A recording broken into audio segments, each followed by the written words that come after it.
조선시대 소화불량부터 산업화 시절 기생충과 결핵을 거친 지금 2020년 이후 한국인을 가장 괴롭힌 병은 무엇이었을까요?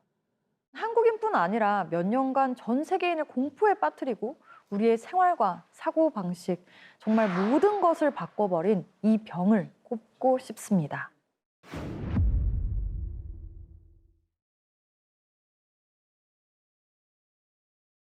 (2019년) 연말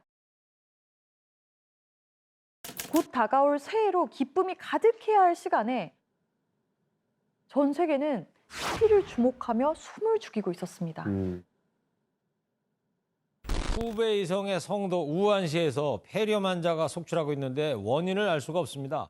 우한시 보건당국은 현재까지 폐렴 환자 44명이 발생했고 공포감이 이때 슬슬 발병 몰려왔어요. 원인마저 뚜렷하지 않으면서 맞아요. 처음에 그랬었죠. 사스와 비슷하다는 소문까지 돌고 있습니다. 2019년 11월 17일 중국 우한시의 해산물 도매 시장에서 27명의 사람들 사이에서 원인 불명의 폐렴이 발생했습니다. 이 원인 불명의 질병은 전 세계 114개국에서 12만 명에 가까운 확진자와 4천 명이 넘는 사망자를 냈는데요. 결국 2020년 3월 12일 세계보건기구인 WHO가 감염병 최고 경고 등급인 팬데믹을 선언하기에 이르렀죠. That COVID-19 can be characterized as a pandemic. 21세기 최악의 감염병 코로나19였습니다. 아유. 회원님들은 뭐 코로나 때 뭐 잘 넘어가셨어요? 아니면 걸리셨어요? 저도 한번 걸렸어요. 저도 한번 네. 걸렸어요. 저도 한번 걸렸죠. 저는 결혼식을 코로나 때 했어요. 아, 그래서 하객 제한이 있어가지고. 하객이 한 양가 합쳐서 100명? 맞아. 그리고 다들 마스크 끼고 끼고. 있어서 사진도 얼굴을 다 가려놔서 누가 누군지 몰라요. 그렇게 한 진짜 1년 넘게 막 했었어요. 맞아. 예. 아. 이 시기 사회적 거리두기만큼 중요한 일이 또 있었습니다. 코로나가 갈수록 무시무시한 기세로 퍼지고 있었잖아요. 미국에선 4월 초에 이미 뉴욕에서만 사망자가 7천 명이 넘었대요. 이 일 같은 일이 한국에서 벌어지지 않게 하려면 방법은 하나. 모두가 격리되어 있는 사이 빠르게 확진자를 찾아서 치료하는 것뿐이었어요.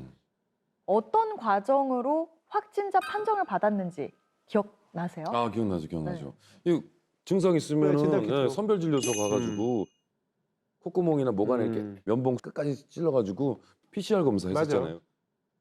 코로나를 효과적으로 통제하기 위해서 필요한 게 바로 코로나가 맞다 아니다를 판단할 수 있는 PCR 진단 시약이었어요. 사실 1월 24일 한국인 최초 감염자가 나왔을 때 한국의 질병관리본부는 곧바로 국내에 있는 진단 시약 제조사 20곳과 접촉을 했는데요. 2020년 1월 27일 저 질병관리본부입니다. 코로나 진단키트가 필요한데요. 아, 저희는 이미 만들고 있어요. 곧 완성될 거예요. 한 회사에서 이미 진단키트를 준비 중이라고 대답을 한 거예요. 이 기업이 바로 씬이었습니다. 아, 그때 규모가 대단했었어. 근데 2020년 1월 말이면 이 코로나가 이 정도일지는 몰랐던 때잖아요. 네. 이 회사는 어떻게 알고 진단 키트를 그렇게 그러게. 미리 만들고 있었던 거예요? 약 한 달 전인 2019년 12월 31일 중국 우한시 보건당국이 원인 불명의 폐렴 환자가 발생했다고 공식적으로 발표했는데요. 이날 이 회사의 대표가 우연히 이 뉴스를 본 겁니다. 이 바이러스가 전 세계로 퍼질지도 모른다고 생각한 대표는 즉시 연구소에 전화해서 진행 중인 다른 작업을 모두 중단시키고 중국에서 발생한 바이러스 진단 시약을 개발하라고 지시를 했던 거예요. 6개월에서 1년 걸리는 진단 키트를 단 2주 만에 완성한 뒤 얼마 지나지 않아 실제로 질병관리본부가 연락을 해왔던 거예요. 야, 대단한 거야. 대단한 성견지명이다. 그러니까 대단하네 진짜. 네, 그렇게 질병관리본부가 접촉한 지 단 2주 만인 2월 12일 식품의약품안전처는 진단키트 사용에 대한 긴급 사용 승인을 내려요. 통상 이런 진단키트 사용 승인에는 한 6개월 정도 된다는 걸 감안하면은 굉장히 파격적인 결정이었죠. PCR 진단 키트가 도입되면서 최소 하루에서 이틀 걸리던 검사 시간도 4시간으로 줄고 맞아. 하루에 검사 가능한 횟수도 최소 200건에서 10,000건 이상으로 그러니까. 늘었던 거죠. 그러니까 이게 얼마나 대단한 일이었는지 살짝 보태보자면요. 2020년 초에 미국 질병통제예방센터도 자체적으로 진단키트를 만들어서 검사를 했는데 맹물에서 양성 반응이 나오는 등 분량이 너무 많았던 네. 거예요. 결국 미국은 이 문제를 해결하느라 한 달을 그냥 허비했거든요. 아니 그래서 제가 알기로는 당시에 다른 나라들도 이 한국의 진단 키트를 가져가서 많이 쓰지 않았나요? 맞아요. 확진자가 급속히 늘어나는 상황에서도 한국의 의료 체제가 무너지지 않고 발빠른 대응으로 확진자들의 이동 동선 파악이며 맞아. 격리 지원을 해결하는 걸 보고 무려 121개국에서 한국에 지원 요청을 했는데요. 그 속엔 자국의 진단 키트를 고집했던 미국의 도널드 트럼프 대통령도 끼어 있었어요. 그렇게 암흑의 코로나 시절 우리 한국은 K-방역으로 오히려 이름을 날릴 수가 있었습니다. 저는 그거 진짜 신기하긴 했던 것 같아요. 드라이브 스루 검역 있잖아요. 아, 맞네. 차에 그런 타 있는 맞아, 채로 맞아. 그거 진짜 우리나라만 할 수 있는 어떤 아이디어잖아요. 그리고 또 앱으로 다 문진표 작성하고 그랬잖아요. 진짜 이것도 대단한 진짜 것 같아요. 한국의 기술력이 없었으면 맞아요. 불가능했죠. 한편 최근 우리나라가 헬스케어 중에서도 특히 두각을 나타내고 있는 분야가 있어요. 바로 바이오시밀러인데요. 바이오시밀러는 전 세계 제약 산업계에서 지금 가장 핫하고 빠르게 성장하는 분야인데요. 2024년 약 44조 원이었던 시장 규모가 앞으로 다가올 2030년엔 107조 원으로 오. 커질 거라고 전망하는 기회의 땅이기도 합니다. 맞아요. 이 시장을 먼저 장악하는 나라가 그 100조 원의 규모의 시장을 차지할 수가 있는 거예요. 단적으로 말하면 글로벌 바이오시밀러 시장에서 지금 한국이 미국에 이어서 2위를 차지하고 있습니다. 2024년까지 미국 FDA가 승인한 바이오시밀러 누적 건수를 보면요.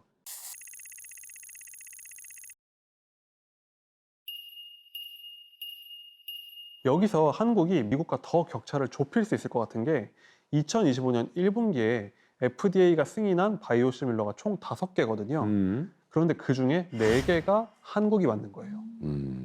그렇다면 정작 바이오시밀러는 뭘 뜻하는 말일까요? 우선 우리가 알아야 할 용어로 바이오 의약품이란 게 있어요. 바이오 의약품은 대장균이나 효모, 동물 세포 등의 살아있는 세포에서 단백질을 뽑아 만든 약인데요. 부작용이 적고 희귀 난치성 질환을 치료하는 데 효과적이라 몸 안의 혈당을 유지하는 인슐린 주사, 성장 호르몬제, 신장 질환이나 백혈병 치료제가 다 바이오 의약품으로 만들어집니다. 그런데 아시다시피 이런 약을 만드는 건 굉장히 어려워요. 신약 하나를 만들려면 세포 실험과 동물 실험, 임상 실험을 거쳐야 하니까 약 하나를 만드는데 보통 10년 정도 걸리는 거죠.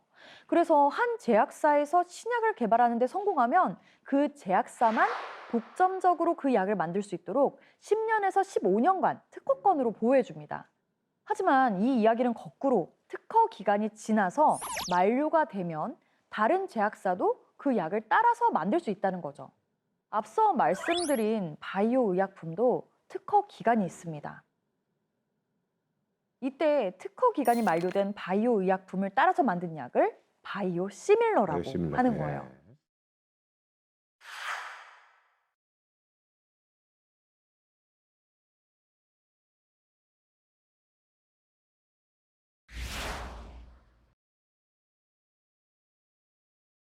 자, 어쨌든 이제 한국이 이제 미국에서 이제 바이오시밀러 시장 2위라고 하는데 한국이 굉장한 나라들을 제치고 2위까지 올라간 거 놀랍습니다. 예.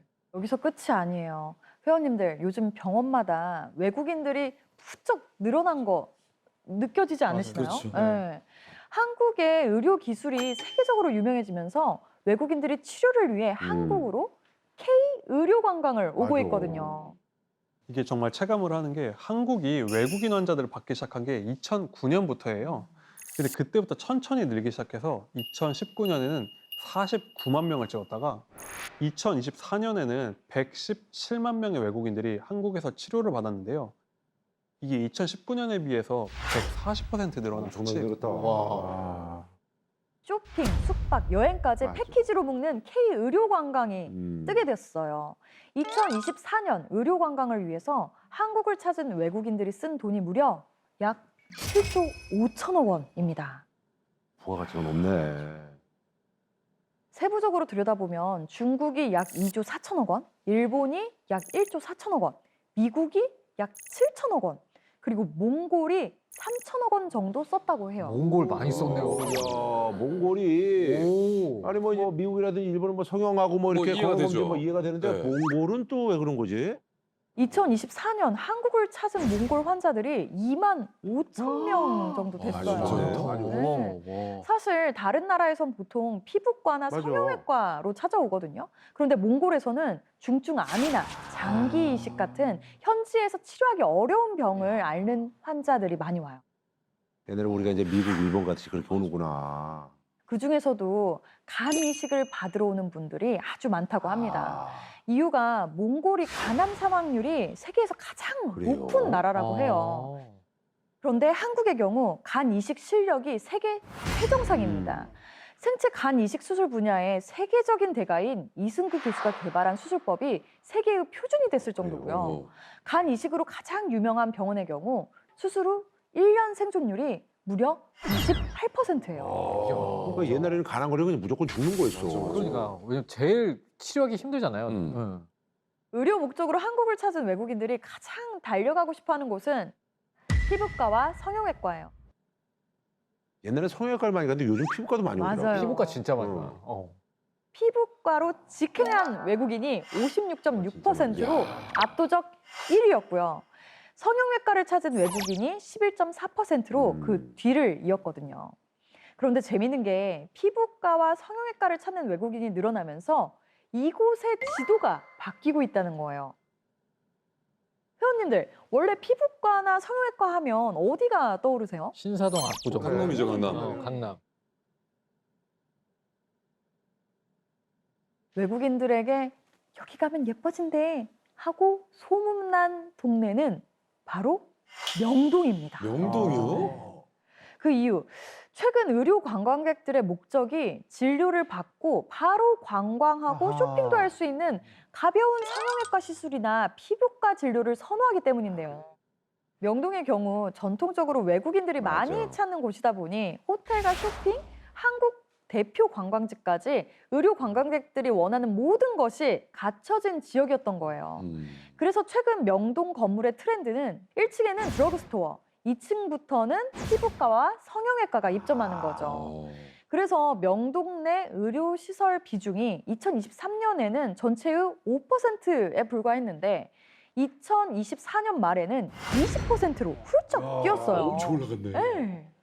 덕분에 지금 명동을 찾는 의료 관광객들은 호텔에 머무르면서 낮에는 보톡스나 필러, 레이저를 맞거나 뭐 치아 미백, 라미네이트를 하고 저녁에는 삼겹살과 치킨, K푸드를 즐긴 다음에 드러그스토어에서 바리바리 K뷰티를 싸 들고 돌아간다고 합니다. 아니 근데 그 라미하고서 그 저기 삼겹살 먹을 수 있나? 안 그러냐고. 라미하고 어떻게 먹어? 조심해야죠. 조심해야죠.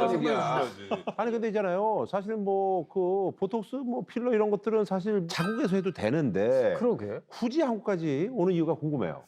그 K-팝 아이돌들이 세계적으로 인기를 끌면서 한국 연예인 같은 외모나 피부를 갖고 싶다는 생각이 많이 확산이 됐고요. 특히 한국의 피부 미용 기술력이 이미 세계 최고 수준으로 올라섰다는 평가를 받는데 이 모든 것들이 종합적으로 의료 관광객들을 끌어모으고 있는 겁니다. 아, 그 이유였구나. 한편 의료 관광객 중 10%가 미국인이라고 미국 사람들이 많이 하거든요. 오는 거. 먼 데서 그런데 오네. 미국인들이 찾는 곳은 분야가 살짝 다릅니다. 건강검진을 받기 위해서입니다. 그래, 건강 맞아. 거기 음. 비싸잖아. 그래서 예전부터 해외로 건강검진을 받으러 많이 갔는데 원래는 의료 기술도 좋고 언어가 통하는 싱가포르로 많이 갔다는 거예요. 그런데 최근 새롭게 떠오르는 건강검진의 성지가 바로 한국이라는 거죠. 건강검진이 입소문한 이유가 한국이 첨단 의료기술을 보유하고 있는 건 당연하고 건강검진에 이어서 희귀질환이나 암, 심장질환, 뇌혈관질환 등 중증 질환을 치료하기 위해 찾아오는 환자들이 늘어나고 있다고 합니다. 중요한 건 한국의 헬스케어 산업이 성장할수록 한국의 의료기술이나 공중보건 환경도 좋아진다는 겁니다.